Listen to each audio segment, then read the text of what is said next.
पहले इस वक्त की बड़ी खबर से करेंगे। विदिशा मामले में अब सरकार एक्शन मोड में आ गई है। बता दें आपको, गृह मंत्री डॉक्टर नरोत्तम मिश्रा ने इस मामले को गंभीरता से लेते हुए स्पष्ट कहा कि डीआईजी स्तर के अधिकारी इस मामले की जांच करेंगे।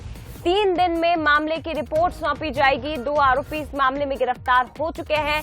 टीआई और हेड कांस्टेबल को सस्पेंड कर दिया गया है।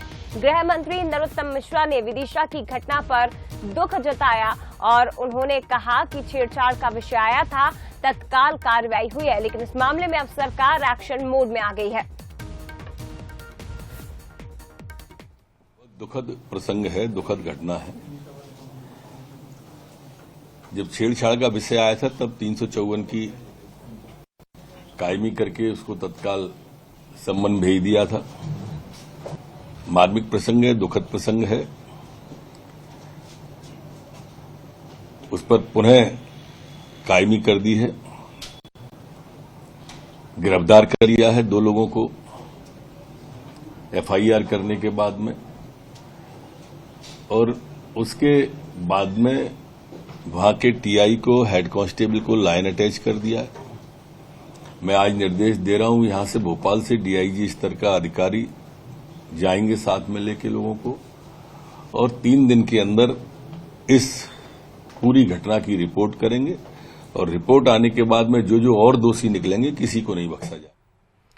और ज्यादा जानकारी के साथ संवाददाता दीपक द्विवेदी हमारे साथ इस वक्त लाइव जुड़ गए हैं। दीपक, इस मामले में सरकार का एक्शन देखने को मिल रहा है, लेकिन पुलिस अगर पहले कार्रवाई कर लेती तो शायद पिता जीवित होते।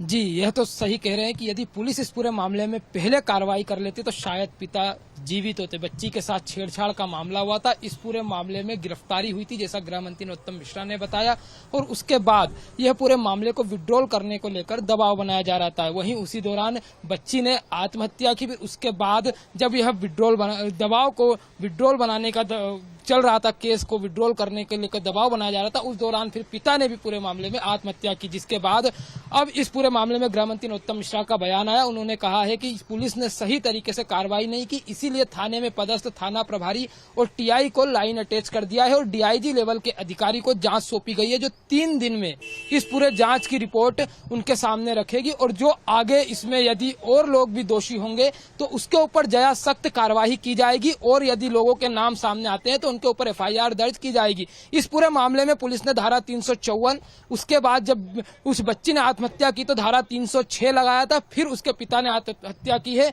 तो फिर इस पूरे मामले में धारा 306 लगाई गई। इसमें कुछ आरोपियों को पुलिस ने हिरासत में लिया है, कुछ की अभी तलाश जारी है, और यदि और नाम निकल के जाए सामने आते दीपक, मैं रोकूंगी आपको, लौटेंगे आपके पास, एक बार फिर से मैं आपका रुख करूंगी, लेकिन ये वाकई में शर्मनाक है कि विदिशा के नटेरन में जो पूरा घटनाक्रम सामने आया है, छेड़छाड़ का मामला था, बेटी ने शिकायत भी की थी, लेकिन अगर पहले शायद सुनवाई हो जाती तो आज बेटी भी जिंदा होती और आज पिता भी जीवित होते, लेकिन ऐसा हुआ नहीं। हालांकि इस मामले में अब सरकार गंभीरता के साथ आगे बढ़ रही है, जांच के निर्देश भी दे दिए गए हैं। दीपक, जरा ये बताइए कि इस मामले में आरोपी कितने हैं, कितने लोगों को आरोपी बनाया गया है, उनके खिलाफ क्या एक्शन लिया जा रहा है?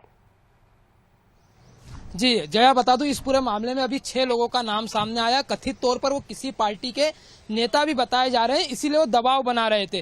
पर उसके अलावा गृह मंत्री ने यह भी साफ किया है, यदि इनके अलावा भी किसी का नाम इस पूरे मामले में सामने आता है तो और भी इस मामले में नाम को आगे बढ़ाए जाएंगे, और जो भी दोषी होंगे उसके ऊपर सख्त कार्यवाही की जाएगी। फिलहाल इस पूरे मामले में अभी 6 लोगों की संलिप्तता सामने आई है, जिनपे धारा 306 मतलब आत्महत्या करने के लिए उकसाना, इसकी धारा के तहत मामला दर्ज किया है आईपीसी की, और इस पूरे मामले में जो दोषी हैं उनमें से कुछ की गिरफ्तारी हो गई है और कुछ जांच के बाद गिरफ्तार होंगे, और जांच के दौरान यदि डीआईजी स्तर के अधिकारी जांच करेंगे तो उनके जांच का लेवल जो होगा उसके अनुसार यदि किसी का नाम और सामने आता है और दोषी पाया जाता है तो उनके भी नाम आगे बढ़ाए जाएंगे और फिर उनके ऊपर सख्त कार्रवाई की जाएगी। फिलहाल गृह मंत्री नरोत्तम मिश्रा एक्शन में आए और थाना प्रभारी नटेरन और वहां के हेड कांस्टेबल को अभी प्रथम दृष्टया लाइन अटैच कर दिया गया है। जी शुक्रिया आपका दीपक, फिलहाल ये तमाम जानकारी साझा करने के लिए। तो ये विदिशा के नटेरन से पूरा मामला निकलकर सामने आया था। छेड़छाड़ से दरअसल जुड़ा हुआ मामला था। 1.5 महीने पहले बेटी के साथ छेड़छाड़ हुई,